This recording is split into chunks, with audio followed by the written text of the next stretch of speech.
New recording here. Okay. Like I said before, this is chapter 5 out of 6. Very short chapter. It's another good one. It focuses on metaphysics and trying to understand how LaoZi defines certain terms. For those of you who are listening to this recording, again, I check them up on YouTube and they're also on Twitter, of course. But we actually just did this space and I left myself on mute for 15 minutes like an idiot. And went through half of it without anyone being able to hear me. Starting again, let's go. I'm going to read from 1 to 13, and then I'm going to go and discuss what I mean by, or what LaoZi may mean by Dao and Xuan in Wang Bi's opinion. I see a couple more people just jumped in. Again, I accidentally muted myself in the other space and didn't notice it until someone sent me a message on another app.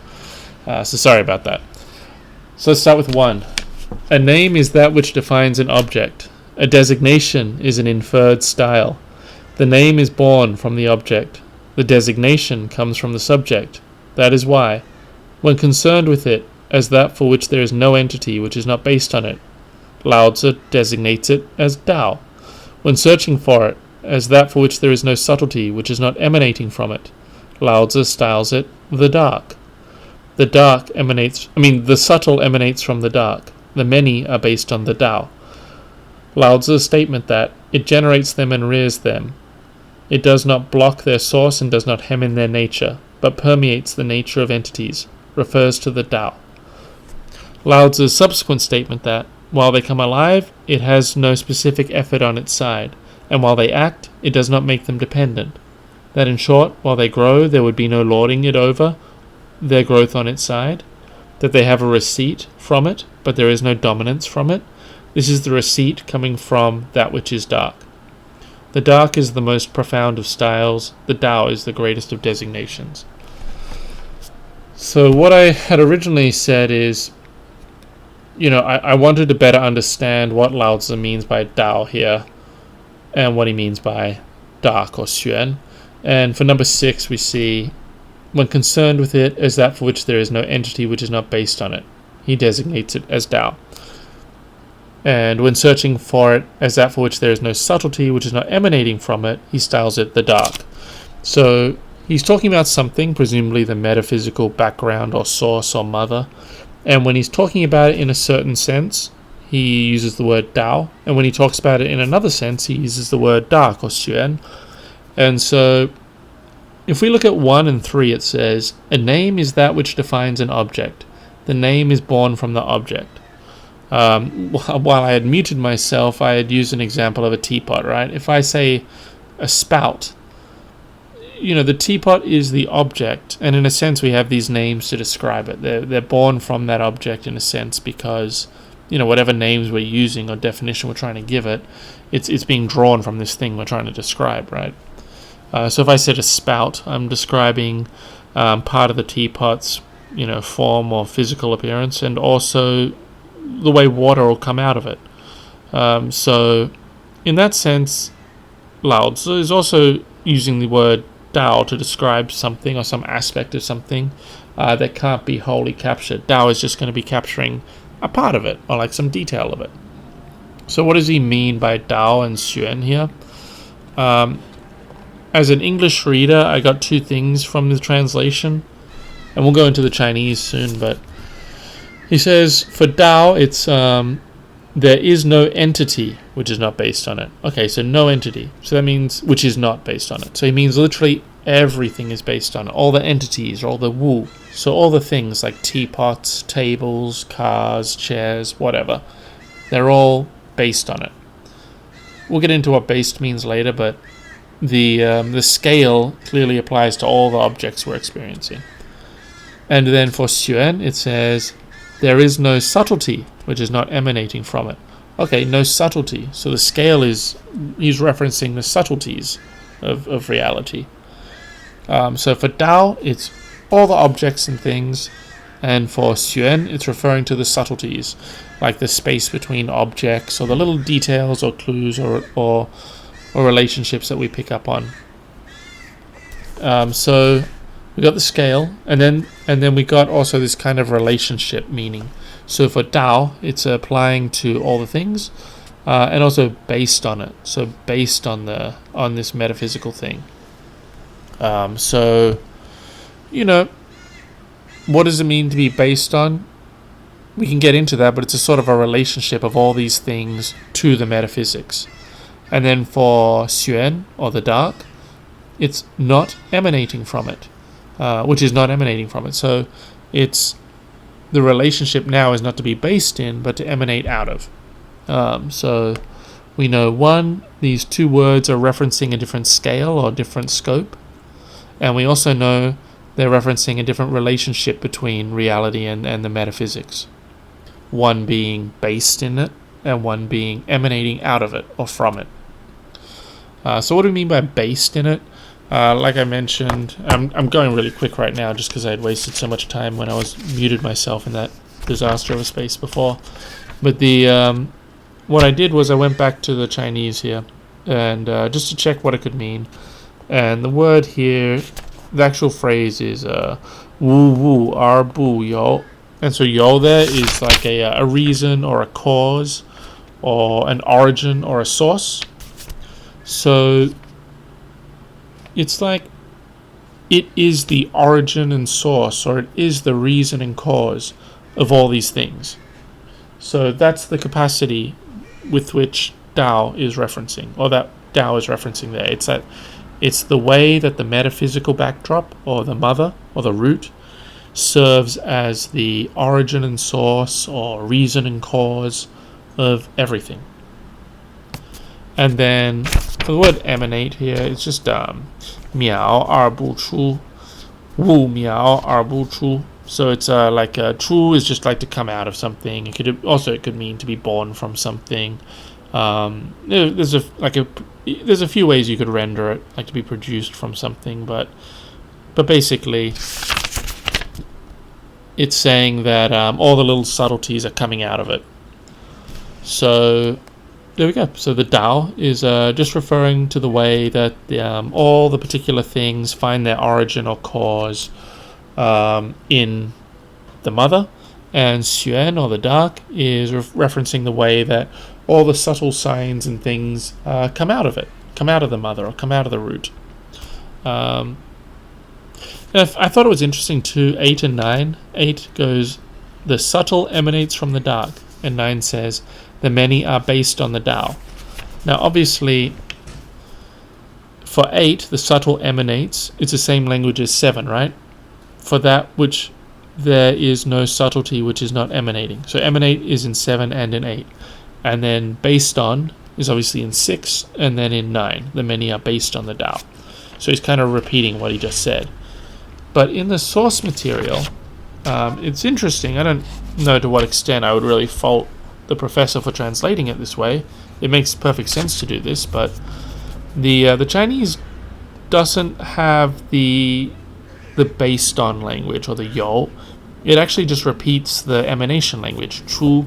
So miao chu hu xuan, and zhong chu hu dao. So in both cases, for 8 and for 9, the subtle emanates from the dark. The many are based on the Tao. The word based in 9 and the word emanates in 8, they're translating the same word from the Chinese, which is interesting. I can appreciate that given 6, he wants to maintain the same word, and he's done that. But in the Chinese, the same word is not maintained. And again, that word emanate that's being translated, it generally means, to come out of something, or to be produced by something, or to be born from something. And I guess when we said that when we are trying to understand the word based in 6, we could understand it as the origin or the source. Yeah, okay. If something comes out of something, chu, I guess you could still translate it in English for number 9 as based on the Tao. Because even though number 9 really says it comes out of the Tao, or comes out, based here was defined as it was being used to translate something that meant an origin or a cause or a source. So I can kind of see it. But it's just an interesting point that 6 and 9 are translating different words but using the same English word for consistency's sake. And that's, I think, kind of where I had finished muting myself, and then I woke up and went, oh no, what have I done? So anyway, that's all I wanted to say. Look, if we're trying to understand what he means by Dao and Xuan, there's those two things that stuck out to me as an English speaker. This translation is saying scale. Dao is for all the objects. Xuan is for the subtleties. And two, the relationship. Dao is being based on something. We now have a better understanding of what it means to be based. And then a Xuan, of course, emanating out of something. Another one as well I mentioned was 11. You know, I could read this whole thing again. There's so many square brackets. It's kind of all diced up. It's a lot of quotes. But what was tricky here was the word receipt. So what is 11 saying here? My reading of this English translation, and also when I went back and looked at the Chinese, is basically it's saying, what do you say? It's like this xuan, or this metaphysical backdrop or principle, is providing everything and all the subtleties and all the things with existential power or force or presence. It's allowing them to be in the world and be what they are. So it's like, while they act, it does not make them dependent. While they grow, there would be no lording over it. They have a receipt from it, but there is no dominance from it. Okay, but why did we say the word receipt there? Like, what does receipt mean to me in English? It's just like you received something. You got something from the metaphysics or from the root or from the mother. But what? Like, what's being translated there? What word is being translated as receipt there? We know what the effect is. It's that all the objects or things, they got something, some sort of life force or will or power or presence from the metaphysical mother. But at the same time, the metaphysical mother is not dominating them or lording over them or controlling them to do specific things. So that's the meaning I got from it. And then the word receipt in the Chinese is de, like DaoDeJing, and it's got like you de er wu zhu. So it's a de, and so it means something like I already said it. It's sort of like an existential power or the ability to be in reality, and be what you are, to be what your nature is, and to have presence in the world. That sort of innate presence or power. So the mother is giving the things that. And the mother is giving everything, that ability to be in the world, to exist. But, again, it's not lording over them. It's not dominating them, which is interesting. So that was 11, and I thought that was an interesting point, but also it needed to be discussed what was meant by receipt, because I found it really confusing why he picked that word. If anyone has any questions or anything to say, feel free to throw up your hand. I'm happy to give the mic to anyone who asks. But I'm moving along at a good clip because, again, I lost about 20 minutes or so because I muted myself by accident. And I'm glad that, for those of you who came back, sorry for wasting your time earlier, I'm glad you're back here.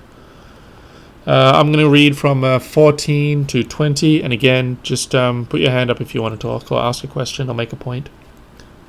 Starting with 14. Names and marks are born from the forms and appearances. Designations and styles come out of the being concerned with and the searching. Names and marks are no hollow products. Designations and styles are no hollow emanations. That is why, with names and marks, one greatly misses its significance. With designations and styles, one does not exhaust its absoluteness. Alright. Obviously, there's more information in there distinguishing the difference between names and marks, which I take to refer to objects. And designations and styles, some sort of signs or relationships. But there's also a point in here that we've seen spelt out explicitly elsewhere, which is that they're not hollow. So if we go back here, names and marks are no hollow products, designation and styles are no hollow emanations. And then if we jump down to 20, with designations and styles, one does not exhaust its absoluteness. So why aren't they hollow? It's kind of like we saw in 1 and 3. A name is that which defines an object. The name is born from the object. Okay, so just like I had the word spout when I was describing an aspect of my teapot. The word spout is not hollow. It's specifically referring to some sort of meaning or detail, and it's drawing it from this particular object. There's so much specific meaning to it. It's like a part of the teapot, the way the water flows out of it, and it's really referring to some detail aspect of the teapot. So given its specificity, and it's referring to like some specific detail, it misses out on a lot of the other details, right? If I talk about the spout, I'm not talking about the teapot's handle.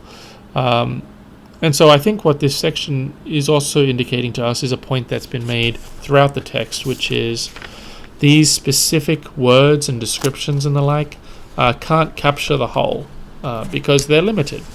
So when you start throwing around these terms, yeah, they have meaning, but they oh, hold on a tick, I got someone at the door, 1 sec. Oops, there we go, I'm back now. And I even remembered to unmute myself. Can I get a hands up if you guys can hear me? Are you guys able to hear me or no? Okay, alright, people can hear me. Alright, as I was saying, it's just saying that the specificity will cause it to not exhaust the absolute, which again was something that was said throughout this text. Skipping ahead to 21 and 23 then, I'm not even skipping ahead, just going forward from where we're at. I'll read it here. It's for this reason, when styling it dark, LaoZi says dark and dark again. When designating it as Dao, LaoZi says, in the beyond there are 4 great ones. I see a request for a mic. There you go, mate. Feel free to... whoops. Oh, you dropped down to listener. Oh, okay, now you're here. Feel free to speak. Yeah, I just thought it was interesting that names and objects are not meaningless. I'm thinking in regards to an image and how it captures a dimension of an object and how that's linked. You can't capture the whole image, you can't capture all the nuances of that object, but you can capture a dimension of it. Yeah, exactly. I mean, it's also a point that's made, well, I'm thinking of a bunch of different texts now, but it's like a model is not the thing itself, right? I mean, any sort of description is going to fall short. But also, I'm not sure if you were in, when we were discussing chapter, I want to say it was chapter 5, chapter 4 rather, the last week's one, where we had a few sections we pulled out where people did not want to give a specific description to the sage king of antiquity, because if they described his greatness in particular terms, they would kind of be limiting his greatness. And you're right. If you take an image or like a photograph of an angle of an object, you're missing the other parts of it, and you're missing a lot of other details too. So yeah, he's basically just saying, in talking about the Dao or talking about Xuan, you're not really capturing the whole. You're just talking about some particular details. And so that whole discussion we had, I think, or I was almost like a lecture, I guess, discussing what it meant by it to be based on it or to be emanating from it. It's like it's describing particular details of this metaphysical mother or root or source. But these terms are still distinct from one another, like Dao and Xuan are 2 different terms, and they don't mean the same thing, and neither one of them really captures the whole metaphysical structure or root or whatever is trying to be pointed at. And I guess a big thing about Taoism or this line of metaphysics is the impossibility or difficulty with labeling, it's called the dark, right? The mysterious. So all of this language will ultimately fall short in some sense of the whole. Just like a spout will fall short of a description of a teapot. But I read 21 and 23 there, and again, anyone else who wants to jump in, feel free to request a mic. I don't want to mute myself by accident again, so I'm looking at the screen, and I'll see you if you request it. But I read 21 to 23. I'll do it again. For this reason, when styling it dark... Oh, we got a request from Linda. Okay. There we go. Feel free to jump in, Linda. Are you able to... This app sometimes times out when people get the mic. But, yeah, feel free to talk, Linda. Thank you. Can you hear me? Yep, I can hear you now. Yep. Oh, great. I actually have a question, but I think before going to the question, I can share a bit of my understanding about Dao. So, in Chinese opinion, Dao means, I would say I agree with you mostly. It means a status before everything exists. So I would say it is something, a non-existence status, and then it is the mother or the source of everything that was born or come into existence. And then Xuan is something, like 600 to 800 years later, after Laozi brought the idea of Dao, someone, Wang Bi or the Xuanxue school, they started to explain this further or more extensively about like how deep and broad the meaning of Dao is, and so it can be spoken of. And so when I was interpreting this, and recently I've been reading Parmenides, and interestingly, both Laozi and Parmenides, if the years were correct, they were both in the 5th century BC, kind of in the similar time period. And in Parmenides' idea, it said non-existence cannot be talked about, cannot be spoken of, because you cannot know it and you cannot point of it. So it is basically, there's no meaning about the non-existence. But Laozi's idea is talking about all the the non-existence, but it's so deep and so meaningful. It means everything, the root or source of everything. So this so two contradictory ideas. I figure if there was internet, there could be such a debate between them. I figure I kind of get myself lost. But further, when I was trying to interpret further, I figure Laozi was more talking about the idea to the political perspective or practical perspective, like how the king or the leaders should rule the country and how we as people should live in the world. However, Parmenides is really talking about what the world is. So, but anyways, what is your take here? Like whether we should draw any connection between them, or it actually makes no sense to compare them at all? No, I think. I'm glad you're reading Parmenides. We should discuss it when you finish the text. But it's like the practical question of could these two schools of thoughts or traditions or cultures have met and discussed things in the 5th or even 6th century BC? No, I don't see people traveling that long distance and talking directly to one another. But do they have a lot of similar ideas? And like people today could study both sides and have like these direct conversations. Yes, I see a lot of similarities between them. I think that's probably why I'm interested in both of them. On the one side, people like Parmenides or the Eleatics, and on the other side, these sort of Xuanxue scholars who are talking about metaphysics. Now, I think that the Xuanxue people, at least for Wang Bi and He Yan and people, I mean, there are some significant differences between them and Parmenides in their discussion of nothing, and whether things can come from nothing and the like.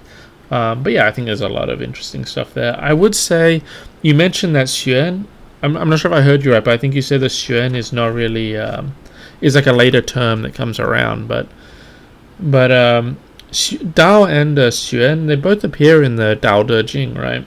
And so I think what these Xuanxue scholars are doing is they are trying to, obviously they're interested in metaphysics, but they're also trying to give a correct account of what Laozi and Zhuangzi and other people meant when they discussed the Dao.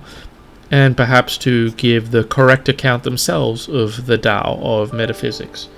And so, they get the word xuan from the DaoDeJing in other works. So if we, I have a copy here. It's not like I didn't even pin the texts when I remade this space. But if you look at 1.5 of the DaoDeJing, you'll see a section. I'll give the English first. It's going to be their common origin I designate as the dark and dark again. It is the door from which the many and the subtle emerge.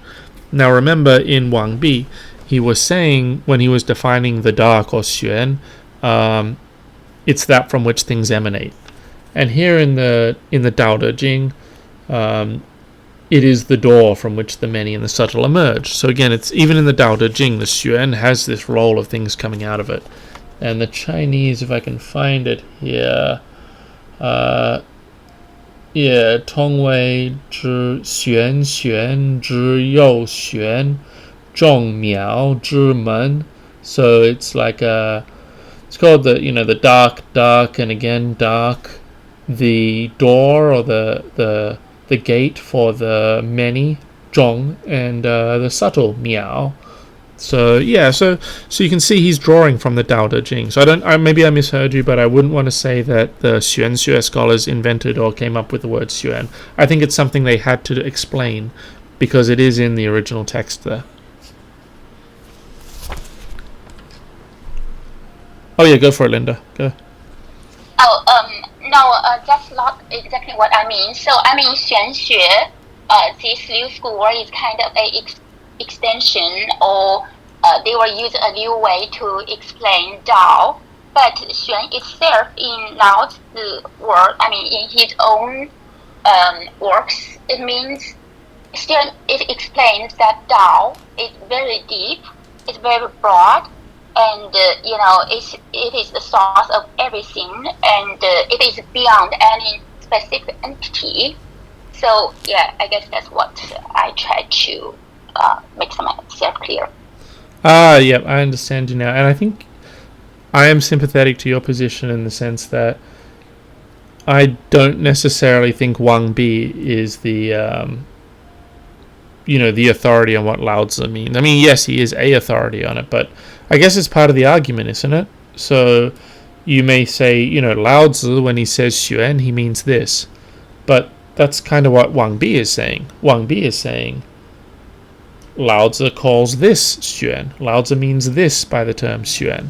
So Wang Bi is kind of in that debate. Wang Bi is trying to put forward a theory on what Laozi means by xuan and what Laozi means by Dao. And we may disagree with him. People before him disagreed with him. People after him disagreed with him. It's certainly, it is there is that debate about what did Laozi really mean. And yet, Wang Bi, you can definitely disagree with him about what was the actual intent of the original text. Obviously, I'm sure that if Wang Bi was here in this space, he would say that he has the correct interpretation, and it is as he said. But it's part of that debate. For the last part of this, the 21 to 23, I read it. I would just focus on 23, like at 20. So when we just now, Linda, when I said that the xuan is in the DaoDeJing, of course at 22, Wang Bi is quoting it there. When styling it dark, the Laozi says dark and dark again, and that is what I just. I just read that section from the actual DaoDeJing at length. But the 23, it says, when designating it as Dao, the Laozi says, in the beyond there are four great ones. And again, this is a section from the DaoDeJing. In the beyond there are four great ones. And if we look at the Chinese here, it's Yu Zhong You Si Da. And so that's a quote from the DaoDeJing. I actually like that quote, in the beyond there are four great ones, and I wanted to kind of, like we dealt with the Dao and the Xuan earlier, try to extract some more meaning about what this translation is. In the beyond there are four great ones. So if we want to understand the English here, in the beyond there are four great ones, we're going to need to know what the four great ones are, and we're going to want to know what the beyond is, right? So the four great ones is easy. That's a 四大, right? And so what are the four greats or four great ones? Well, in the DaoDeJing, right before that section, like the sentence or the clause immediately before this part that he's quoting, it says, where is it? Dao da, Tian da, Di da, Wang Yi da.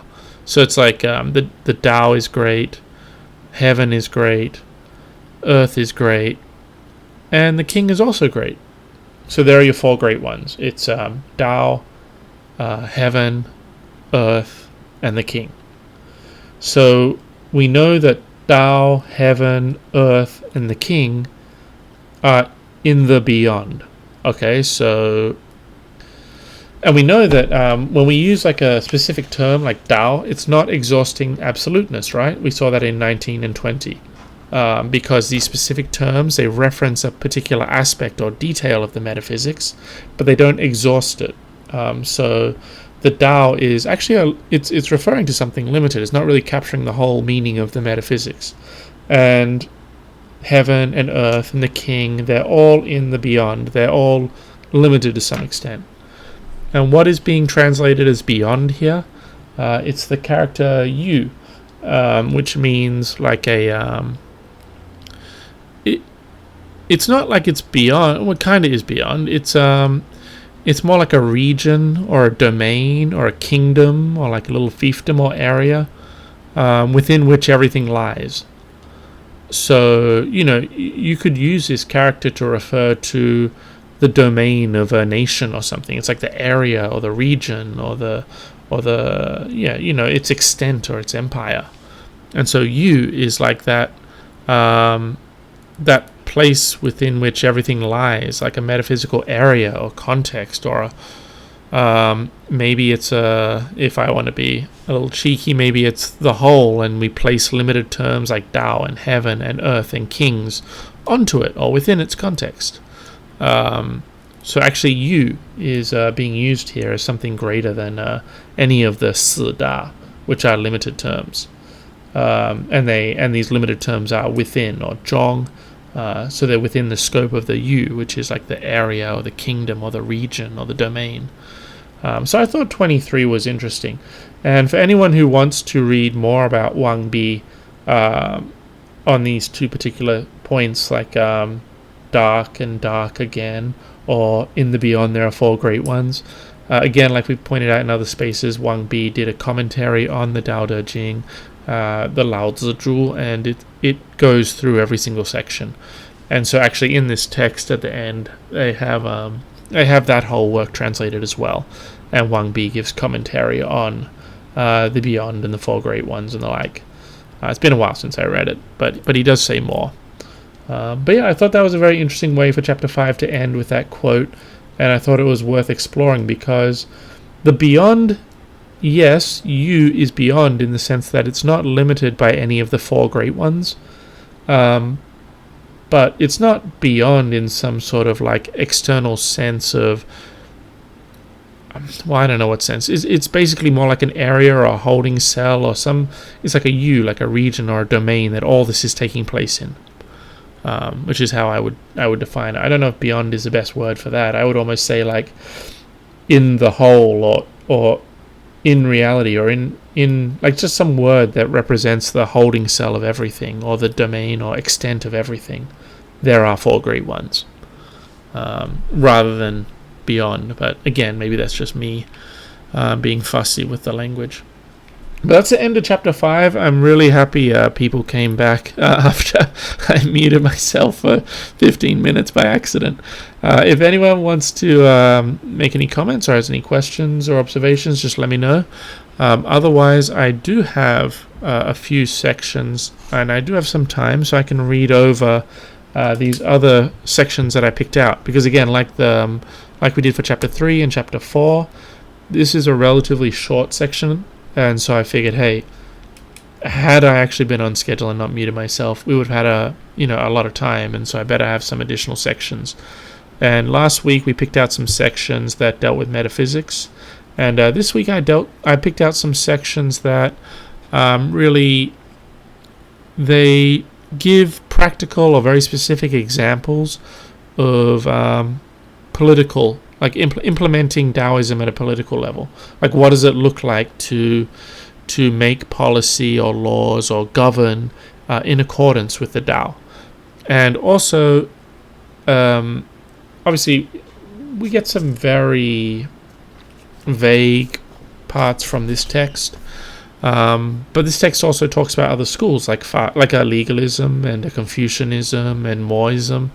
And so I went and I picked the examples from some of these ancient schools, specifically from texts we had already mentioned. So I picked one from the Book of Lord Shang, which we had referenced in regards to using a system of collective punishment in order to have the state or the populace police itself. Actually, I'd been referencing a bit from the Shiji, or the historical work of Sima Qian and his father. But there are parts of the Book of Lord Shang where he talks about using collective punishment in order to help run a state without having to get too involved. Because again, of course, what have we read in this text from Wang Bi about getting involved? The ruler doesn't need to move and do everything with his own hands. He should instead understand the metaphysical principles or the general environment and Tao, and then he can order things so that they naturally flow the way he wants them to. And so the Book of Lord Shang uses collective punishments in order to have the people police themselves. And so therefore the rather brutal totalitarian state sort of self-regulates, self-polices, and he doesn't need to get hands-on and dirty because people will report each other. Why do you need detectives if people just turn each other in? Then I also have a section from the Guan Zi, which is, it's more Confucian. Sometimes Guan Zi is called a legalist text. It's actually just a collection of, I don't want to say random, but it's a large collection of essays. Many of them talk about Tao and Taoist governing principles, and I have some sections from there. And then I also got a section from someone who's pretty much contemporary with Wang Bi. His name is Pei Wei, and he complains about how these metaphysical discussions and talk of nothingness are harmful to government and society, and gives some of his ideas about what we ought to do in terms of how we behave and how we govern, while at the same time still being able to talk about metaphysics and being. Indigo, I see you requested, so I'm going to give you the mic. Feel free to speak.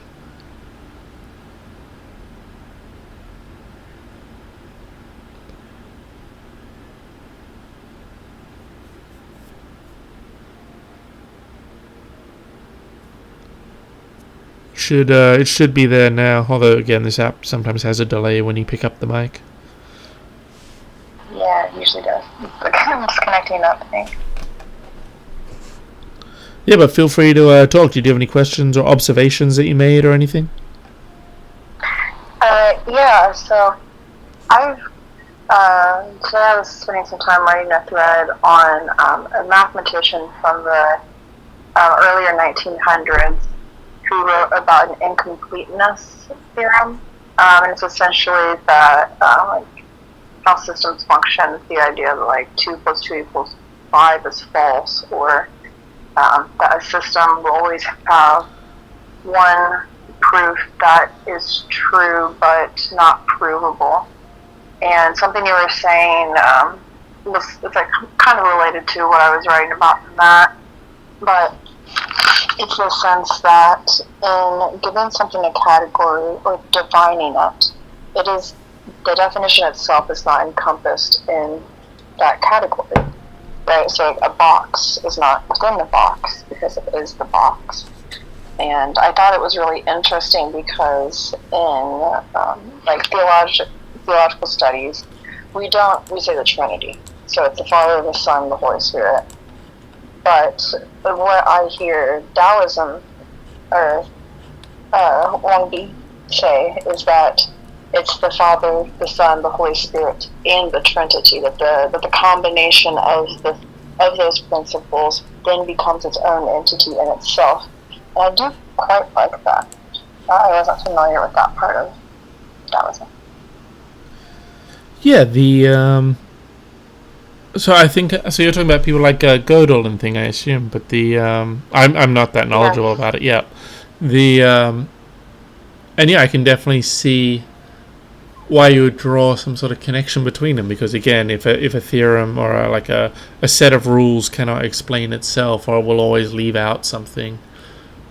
Yeah, I mean, these Taoist thinkers, whether it's Wang Bi or earlier thinkers, and even some Western thinkers. Linda was mentioning Parmenides and the Eleatics. It's, if you're describing a particular thing, it's always going to be limited, and it's always going to miss some part of the broader picture. So yeah, that is an interesting comparison. I don't know too much about Gödel and others, but you're right. That is there is some sort of thread there that connects them. Yeah, I should be posting it here in about an hour. I just have a little bit more fine-tuning to do on it. But I also had a question on something you were saying about, I think it was maybe 23 that you had read, the part where it describes it being in the beyond. Oh yeah, in the beyond there are 4 great ones, or 狱中有4大. And what were each 4 of those again? Yeah, so the 4 great ones, or the 4, like 4 is 4, and da is like a big or great. And the 4 great ones, it's given in the, so that's a quote from the DaoDeJing, 狱中有4大. And then in the immediate part before that, in the DaoDeJing, it says, what was it? It's like a Dao Da, Tian Da, Di Da, Wang Yi Da. So it's like the Tao, heaven, earth, and also the king. Those are the 4. Tao, heaven, earth, king. Those are the 4 great ones.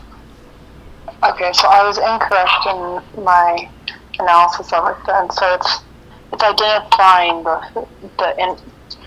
the actual movement of the energy, or how the change, essentially. Would that be correct? Oh, like what is the role of the 4 great ones? Obviously here in 23 he doesn't spell it out. You know, let me see if I can skip ahead. I think this section of DaoDeJing is Zhang 25, so let's get to 25 and see what Wang Bi has to say about it. Because Wang Bi wrote another book called the LaoZi, where he comments line by line on the DaoDeJing. Here we go. 25:10. So this is his comment. This is good. I haven't muted myself. I was worried I did. This is his comment on that quote. So he says, where is it? 25:10. In the beyond there are 4 great ones. That's the quote from DaoDeJing. And here is his commentary. The 4 great ones are the way, heaven, earth, and the king. Well, we just saw that in the sentence prior. Generally speaking, the way makes more sense to me. Just immediately, thank you. Yeah, well, the way I was interpreting 23 was more in line with what he had said at 19 and 20, which is designations and style does not exhaust its absoluteness, and then in 6 and 7, where he's specifically defining what is referenced by Dao, and specifically defining what is referenced by Xuan. And so Dao, for him, at least in this section, is like a defined term, and therefore a limited and non-exhaustive term. And so therefore the Yu, or the area or kingdom or domain, obviously would contain all these limited terms, or the 4 great ones. Even though they're very great, they're still referencing some limited meaning. I'll even though it's not really your question, I'll just end with what he writes on 25:10. So he said, the 4 great ones are the way, heaven, earth, and the king. Generally speaking, that of entities which has a name and has a designation is not the ultimate, or their ultimate.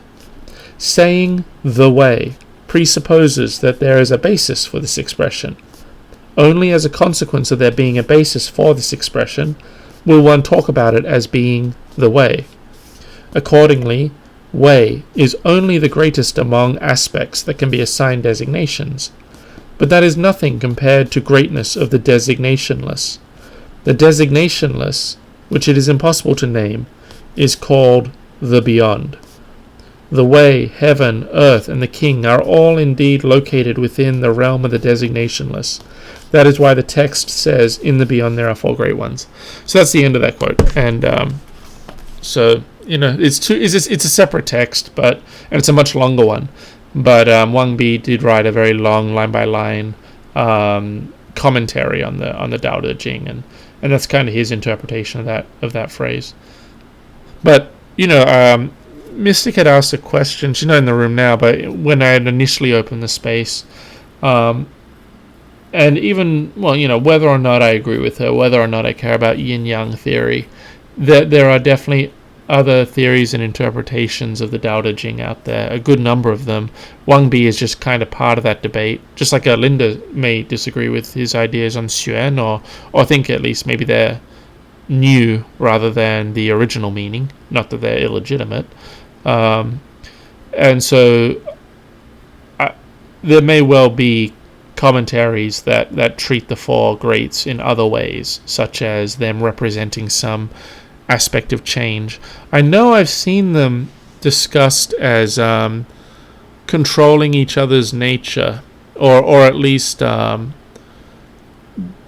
being the source of the other, or like the broader or the greater, like Earth will have its power from heaven, or Earth has to behave in a certain way that lines up with heaven, or rather the things of Earth have to line up with the way of heaven in order to succeed. Maybe the seasons and everything control what behavior is appropriate and when. So there are texts that handle them differently, or discuss different aspects of them. So it's not like there isn't some meaning to what you're saying there. There's definitely other texts that approach it from those different angles. But yeah, that's the end of chapter 5. I still have time to go into at least the Book of Lord Shang, and maybe 1 or 2 of the other fragments I pulled out, which deal with the Taoism being applied in a political context, which is kind of referenced in this book, but they don't really get into details. Wang Bi doesn't get into details in this text. And again, the fragments I took are from texts that we've discussed in prior chapters, and may or may not be approved by Wang Bi, but Dao is, as people have pointed out, a very broadly used term throughout Chinese philosophy, not just by Xuan people. So if anyone has any comments or anything, feel free to request a mic. Otherwise, I'll go and I'll jump into that section from the Book of Lord Shang. And Mystic, I see you're here now. Sorry, I muted myself right after you had spoken previously, and I didn't even realize it. So that's why I had to close and remake the space. So sorry about that. But let's see here. All right, where have I got it? Here we go. I'm going to read from the Book of Lord Shang. I've got it up on my screen. I took it should be up there at the top. And I don't know if anyone knows the Book of Lord Shang. We had mentioned it in previous spaces. Essentially, it's a very brutal legalist text where essentially he's talking about government, how a government should be structured, how the people should be ordered and organized, and how can a state during the Warring States period successfully unify China. Like, how can we end this constant conflict that's occurring in the Chinese world, or in the world of the Zhou, and then of course Zhou collapses. How can we unify and bring peace? And for this particular legalist, Shang Yang, his theory seems to be you should design a kind of extremely well ordered state, like a machine of state that can run itself and will know everything, and will police the people and organize them perfectly well so that they all carry out their tasks exactly how they should carry them out, and essentially live a cycle of agriculture and war. So everyone should be farming during the right season, and they should pick up all their weapons and go to war. And then you can just repeat the cycle forever. And if anyone steps out of line, hopefully they'll tell on each other, and then you can just execute anyone who does the wrong thing. So very brutal stuff. It's there are many translations available, but let's read this because I think it will. Not only have we already referenced this in previous lessons, or discussions. Really, these aren't lessons. They're just reading a book and discussing it. But also it's a demonstration of how someone with a Taoist metaphysics or ideas could apply it to the state, so that just like Wang Bi has pointed out, the ruler doesn't need to get his own hands dirty, doesn't have to walk to every single village to issue orders to everyone. The ruler can be non-moving or motionless in his palace, and ideally the machine of state that he has set up will function and take care of everything. And so without moving, everything is moved, everything is ordered. So let's read it. When an official whose task is to safeguard the law does not implement the royal law, he should be executed without pardon, and the punishments should extend to the 3 degrees of his family members. When his colleagues know of his crime and denounce it to the superiors, they avoid punishment, and whether noble or base, they inherit their superior's office, rank, fields, and emoluments. Hence, it is said, when punishments are heavy and criminals are mutually responsible, the people dare not try to break the law. When the people dare not try, there are no punishments. Hence, the prohibitions of the former kings, such as carrying out executions, cutting off feet, branding the face, were imposed not because they sought to harm the people, but only to prohibit depravity and to stop transgressions. Hence, to prohibit depravity and to stop transgressions, nothing is better than to make punishments heavy. When punishments are heavy and criminals are inevitably captured, then the people dare not try to break the law. Hence, there are no penalized people in the state. When there are no penalized people in the state, it is said, clear punishments eliminate executions. And so I will read the next paragraph as well, but I wanted to stop there because, again, Dao is like the theory of Dao or Wei or these ideas that we've been seeing in Wang Bi. They are discussed heavily throughout many texts in antiquity, including the Book of Lord Shang, which is a text from a good 500 years prior to Wang Bi, prior to China's unification. And what do we see here? We see an attempt to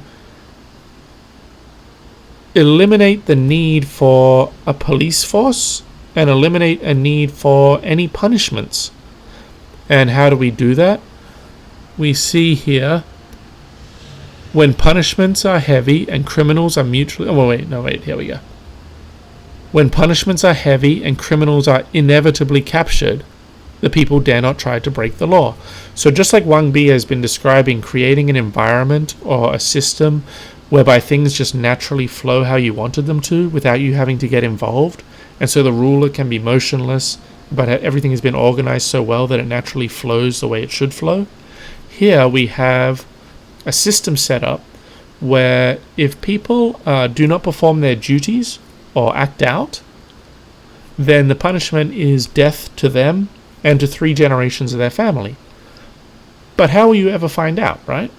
Well, you'll find out because colleagues, in this case, and elsewhere, I mentioned, for example, Sima Qian's Shiji, where he says he organizes people in family groups, and then family members have to tell on each other. But this is in a professional setting, this example in this chapter. But it says, when his colleagues know of his crime and denounce it, they avoid punishment, and they get all his stuff. Like they get his title and everything.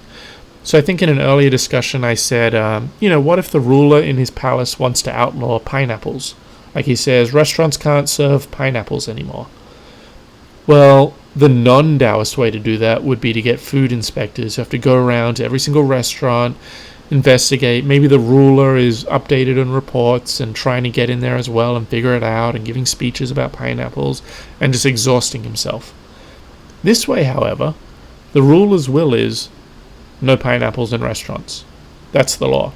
And all the restaurant owners know that if they have pineapples in their restaurant, the penalty is death to them and their family. And obviously they have employees, right, who work in the kitchen or do other jobs for them. They don't want to die, so they're going to report the restaurant owner or the chef who brings a pineapple in. It's a ridiculous example, but this is just an easy one to follow. All the employees, someone else is going to see. And anyone who finds out that pineapples are being served in the restaurant they're working in, they don't want to be a part of that because they're going to get executed or have their feet cut off or their face branded. But if they tell on him, if they alert authorities, now they're going to get a cut of the money, or they're going to own the restaurant. In this particular example, in this chapter, in this paragraph, it's a court official, and if his co-workers report him, they're going to get his emolument, they're going to get his rank and his office. So there's a very big incentive for them to report the owner. And so basically the ruler can just make up a law, and in theory, I'm not saying it's going to work out beautifully, but in theory, he won't need to manually police it or get too involved, because the people will police themselves, because they're motivated by fear of the punishment and an understanding that because of the rewards, they will be caught. So it's almost like being caught is definite, because people desire the rewards of turning you in. And when you are caught, the penalty is absolute. So what's the point, right?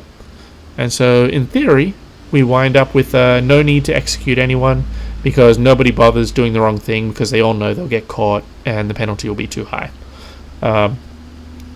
Someone has requested the mic. Twitter's not showing me your name, but here, have the mic and feel free to weigh in.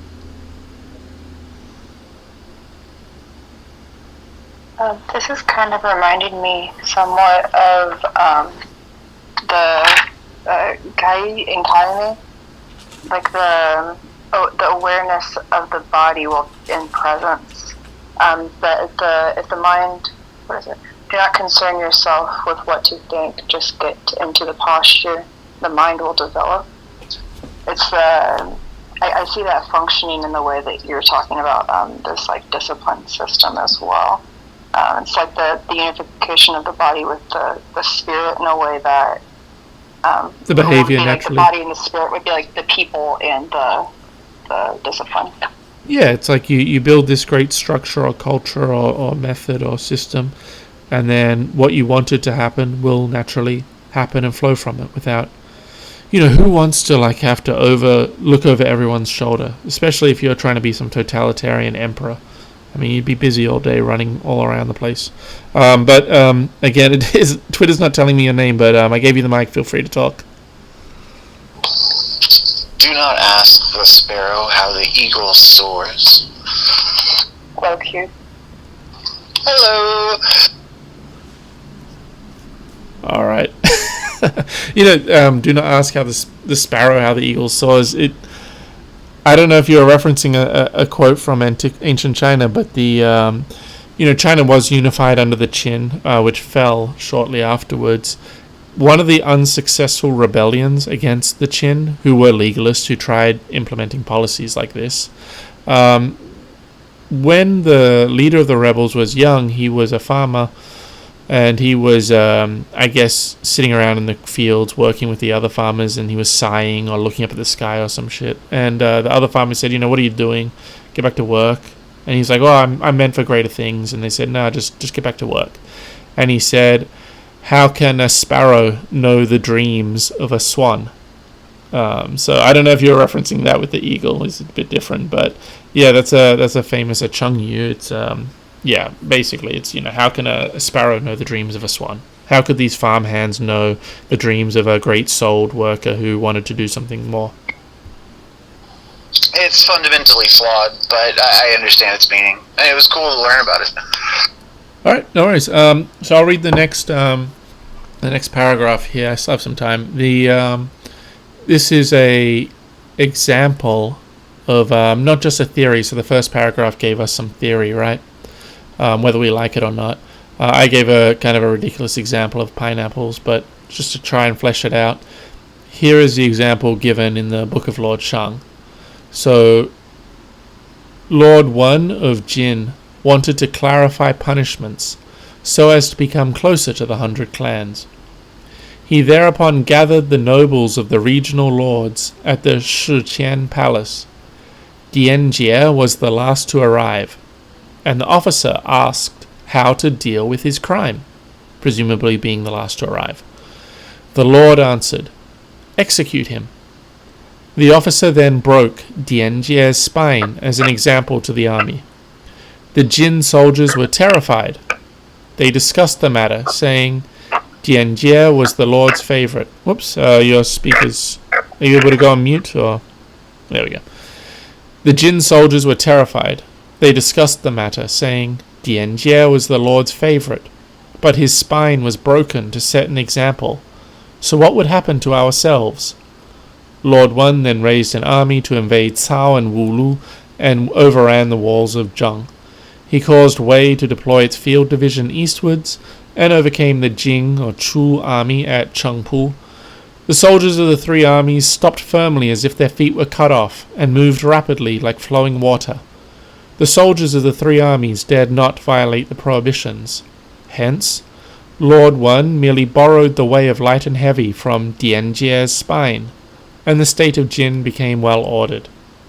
So I think this story pretty much speaks for itself, but Lord Wen of Jin was one of the hegemons. So prior to China being unified, there was a series of hegemonic rulers. So of course China had many small kingdoms, some big ones too. They weren't unified.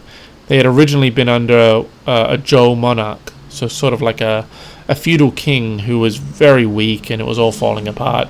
And so these hegemons, who were leaders of, I guess, what you could call fiefdoms, but were really large independent kingdoms for the most part.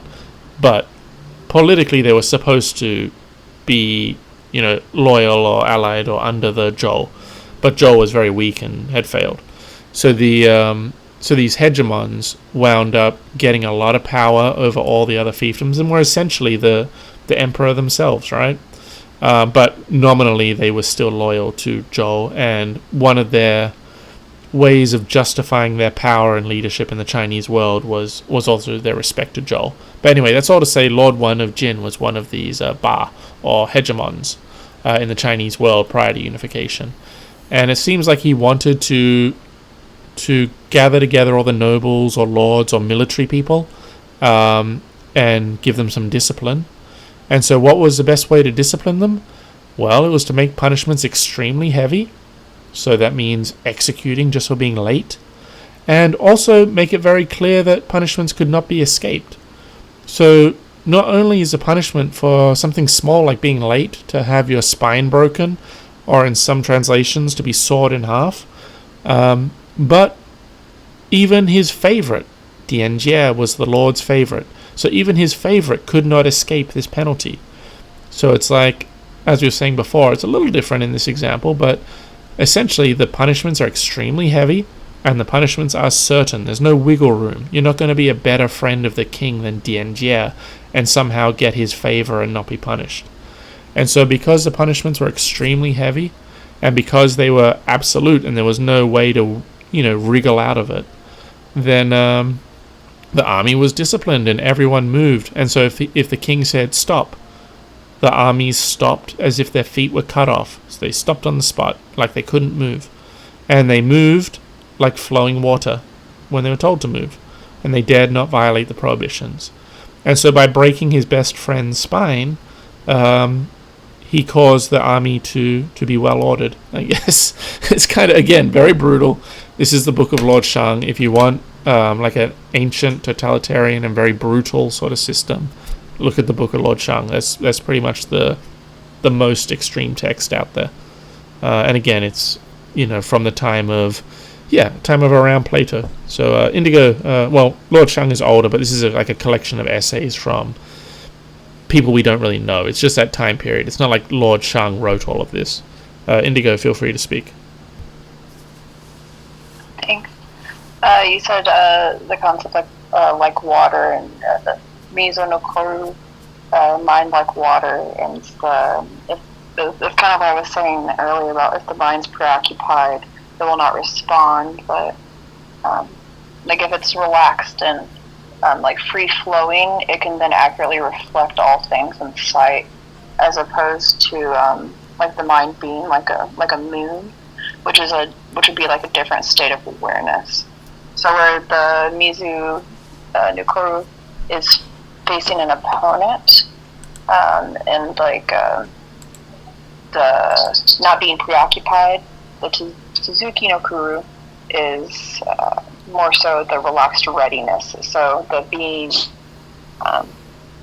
not having your mind occupied, but having the body occupied, because I mean there's a very big separation there. I mean there's the ki and the I and the ki I, which is a combination of them. But I think that it's interesting that you were touching on that, because it really does have to examine both of them, and both have to be free to move, or else the stronger will overpower the weak. So if the government's too strong, people are too strong, like in your example you were speaking on, one of them would control the other.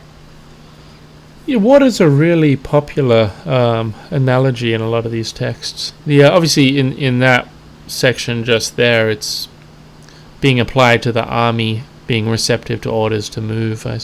I suppose, by cutting off the feet, it's saying that when they're told to stop, the stopping is immediate. It's like kind of emphasizing how effective this fear of the law or system the king has put in place. And then I guess by water, again, it's a very popular analogy. It gets used in many different ways. Like you were saying, you mentioned a few ways it gets used.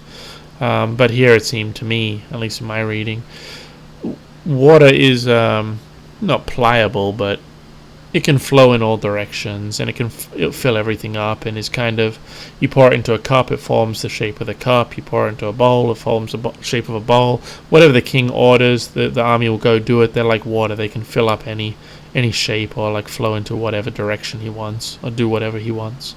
Again, because they're so well disciplined, because they know the punishment is severe and certain. There's no court favorites. There's no one who can intervene for you. You break military discipline, and King One of Jin is going to break your spine, essentially. Again, very brutal stuff. Yeah. So I had another example as well. It's a little more kind-hearted, I suppose. We have a little bit of time. I'll go through as much of this one as I can. This is from a text called the Guan Zi. Again, this is another text we mentioned in the previous spaces, and it's sometimes called a legalist text, but it's really a collection of loosely related texts, some of them completely unrelated. Again, from antiquity. This collection was put together in the Han Dynasty, maybe a couple hundred years prior to Wang Bi, and it's more Confucian at times, really. Although it has its own unique economic policies and ideas. But anyway, this is a more kind-hearted, or we'll say a more reasonable Confucian viewpoint. And the text that many times talks about the Tao and talks about policies. And Guan Zhong is essentially a minister to another one of the Ba, or the hegemons. This time it's Ju Quan of Qi, which is another kingdom. He's actually the first hegemon. So I took a whole bunch of screenshots here, and what I wanted to do was let's see what we got here. I wanted to first skip ahead to a section that gives a theory. Just like with the Book of Lord Shang, we had the paragraph that gave theory, and then we had a particular example. These 4 or 5 pages I tweeted and put into the top there, they're about half of a chapter or a third of a chapter. And there's a whole bunch of stories in it. If people are interested, they should go pull it themselves. But here's the theory section. So it says, let's see what we got here. Satisfaction of tastes. Well, actually, let's skip down a bit more. Save some time. Here we go. Oh yeah, let's start there. Satisfaction of tastes, movement, and repose, replied Guan Zhong, are the nourishment of life. Liking and disliking, pleasure and anger, sadness and joy are fluctuations in life. Sharpness of hearing, clarity of sight, and appropriate response to events are the capacities of life. For this reason the sages were temperate in satisfying their tastes, and timely in their movement and repose. They controlled fluctuations in the 6 moods, and prohibited debauchery in music and sexual pleasure.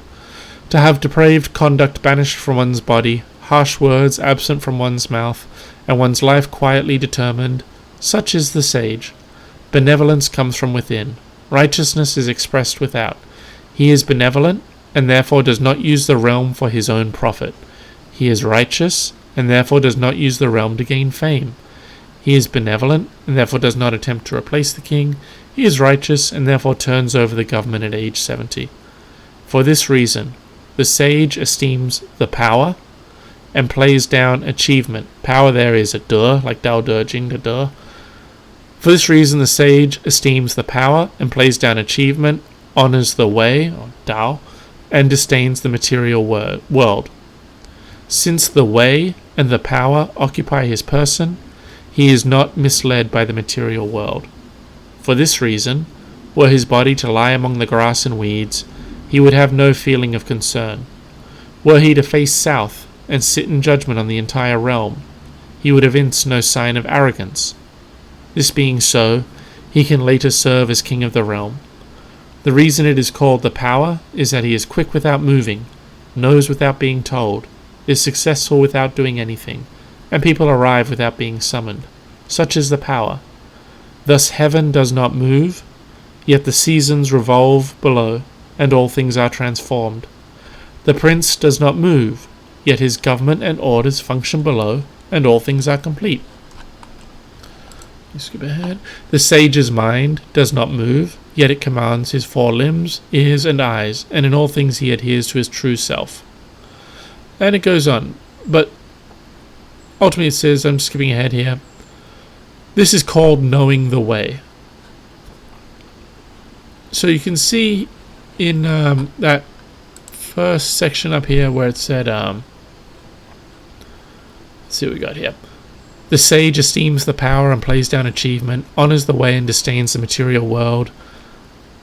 Since the way and the power occupy his person, he is not misled by the material world. Were his body to lie among the grass and weeds, he would have no feeling of concern. Were he to face south and sit in judgment on the entire realm, he would evince no sign of arrogance. It's like that very selfless, hands-off kind of, almost like a quietude or just unbiased governorship that we saw hinted at in Wang Bi and is also being expressed here. It's like you're not arrogant or trying to prove yourself, and whether you succeed or fail, you're not getting upset or concerned about it, and you're quick without moving, presumably because you have the institution of state that you've set up and can govern well. You know things without being told, you're successful without doing anything, and people arrive to you without being summoned. And just as heaven does not move, yet the 4 seasons revolve, and all things are transformed, so you don't move, yet your government and orders function, and all things are complete. Indigo, please speak.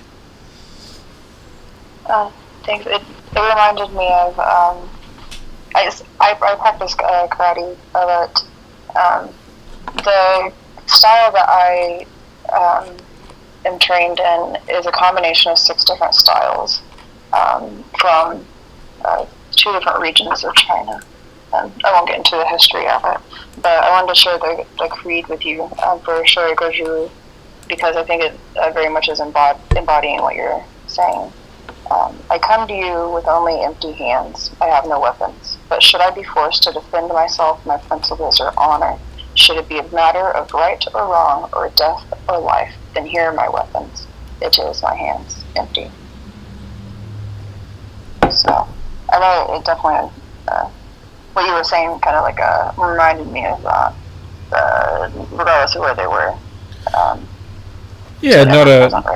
Maybe not desiring to overpower everything or to do things for your own sake, which actually comes out in the specific stories in this chapter. So I sort of skipped to the, I guess we'll call it the theory section, but the particular stories in this chapter express a very Confucian idea of government, I suppose, and the role of government. The first story I picked out will kind of illustrate this. I'll just read it now. It says, When Duke Huan was about to make a tour of the east, he asked Guanzhong about it, stating, "I simply wish to travel to the east by way of Zhuanfu and south to Langye, but the Minister of Military Affairs says my trip should be like the tours of the former kings. What does this mean?" Guanzhong replied, "When the former kings made their tours, going out in the spring to check if there were any basic necessities for agriculture was called a spring tour. Going out in the fall to provide aid wherever people were short of provisions was called an end-of-the-year excursion. Now, when the army marches along with the ruler, taking grain and provisions from the people, it is called being destructive. When the ruler follows his pleasure and does not repent, it is called being reckless. The former kings engaged in the business of spring tours and end-of-year excursions on behalf of others. They did not engage in destructive or reckless practices for their personal pleasure."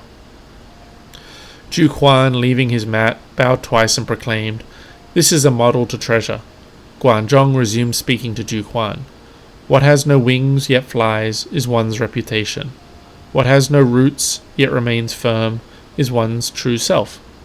What has no standing yet is honored is one's basic nature.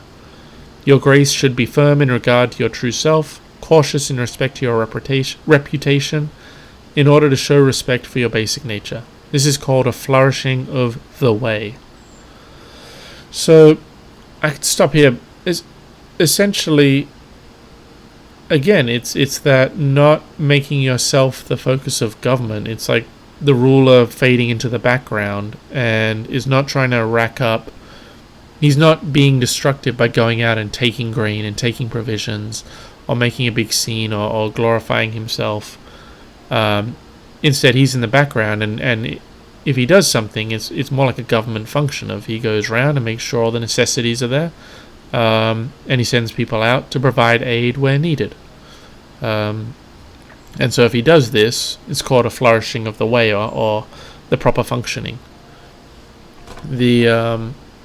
I did have a bunch of notes on the poem down the bottom here. You can actually see that it has the Chinese characters, the last word on each clause or stanza, and an odd way of pronouncing it. Apparently in ancient Chinese they had a way of rhyming, and they pronounced things differently. I don't know that system. I don't know how to pronounce it the way they want to pronounce it.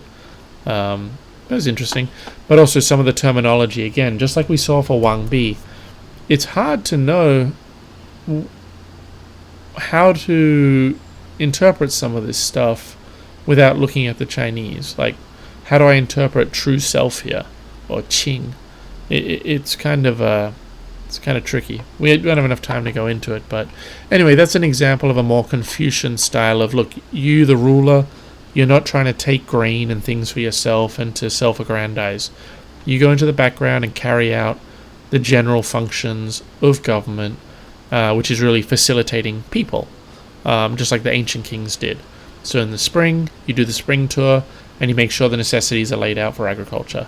And at the end of the year, you make sure that people have aid if need be. It's not about you.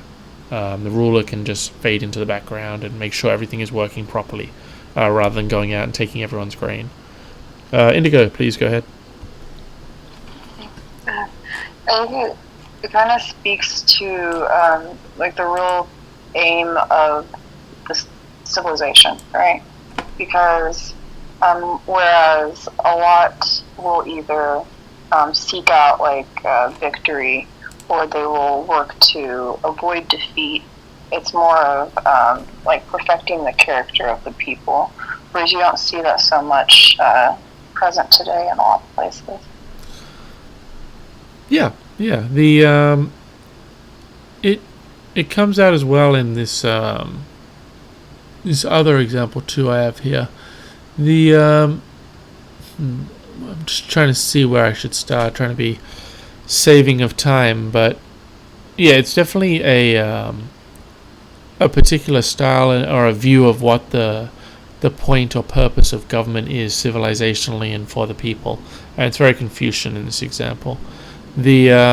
I'll just go through this last example here, and I think we may have to call it a day. It's the same chapter. It's just a later conversation between Guanzhong and Ju Huan. So it says, on the following day, Ju Huan was at the granary shooting arrows when Guanzhong and Xi Peng came to court. The Duke, on seeing the two men, unstrung his bow, removed his arm guard, and greeted them, saying, now the wild swans fly north in the spring and south in the fall, never missing a season. Is it not just because they have wings that they are able to go where they please in this world? But alas, the fact that I cannot do as I please in this world does not seem to worry you two. Ju Huan then repeated what he had said, and when the two men failed to reply, he said, since I have spoken, why don't you answer me? Guanzhong replied, nowadays the people suffer from overwork, yet their ruler employs them in an untimely fashion. The people suffer from starvation, yet he demands heavy exactions from them. They suffer from being killed, yet he intensifies his punishment of them. Such is the case, yet he further gathers around him those who are merely good-looking, and keeps at a distance men of virtue. Swans may have wings, and there may be boats and oars for crossing large rivers, but what does it have to do with you? Ju Huan drew back, frowning, but Guanzhong continued. In the past, when the former kings managed people, if the people were overworked, their sovereigns would employ them in a timely fashion so they would no longer suffer. If people were starving, their sovereigns lightened their exactions so they would no longer suffer. If people were being killed, their sovereigns liberalized their punishments so they would no longer suffer. Such being the case, they gathered around them good men of virtue and kept at a distance those who are merely good-looking. Then everyone within the four boundaries looked upon their princes as being like parents, and from the four directions gravitated towards them like a flowing stream. The Duke abandoned his shooting and, taking hold of the reins, mounted his chariot. He himself drove, while Guanzhong stood on the left, and Xi Peng rode with them in the chariot. On the 3rd day of the 10th lunar month, Ju Huan presented the two men to the ancestral temple, and twice paying his respects by bowing his head, said, since I have heard the words of these two gentlemen, my ears have become more sharp and my sight more clear. Since I dare not accept their advice of my own, I am presenting them to you, my ancestors. And so, why did I pick this example? Well, obviously it's in the same chapter, but I think it just re-emphasizes that point of the function of government and the way that a ruler, it's not about the ruler. The ruler is supposed to be this quiet kind of Taoist sage in the background who ensures the proper functioning of the government for the people and tries to collect men of virtue to help carry out that function. And essentially, when he does that, what does it say in that last part of the story? It says, then everyone within the four boundaries looked upon their princes as being like parents, and from the four directions gravitated toward them like a flowing stream. And so if this Taoist ruler has realized it's not about his personal aggrandizement and destroying people by gathering up their grain and enriching himself and being dissolute and having parties at the palace, but rather maintaining this proper order or structure of government for purpose of maintaining, I guess, the agricultural process and making sure people have the tools and the aid they need, then really that's the way of governance. It's the way of the ruler to be quiet and just make sure that's functioning well. And then it's the way of the people to love the ruler like a parent and flow towards them like a stream if they're doing it right. And I think that kind of ties in to some extent with Wang Bi. But here we go. Linda, you requested the mic. I'll let you speak, and then I'll probably have to go after that. There we go. You should have the mic now. Yeah, I just want to quickly clarify one of the translation. You just talk about like to be the true himself. I think the translation was a bit off again.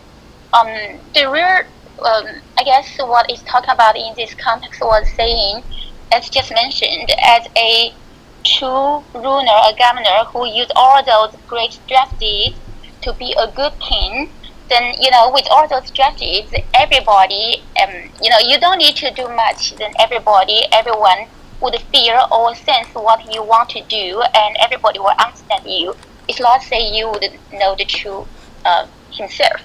So, yeah, just want to clarify this. Yeah, and to that point you mentioned where, everyone will know what he wants to do and they'll go and carry it out. What did we see in the theory part of this same chapter?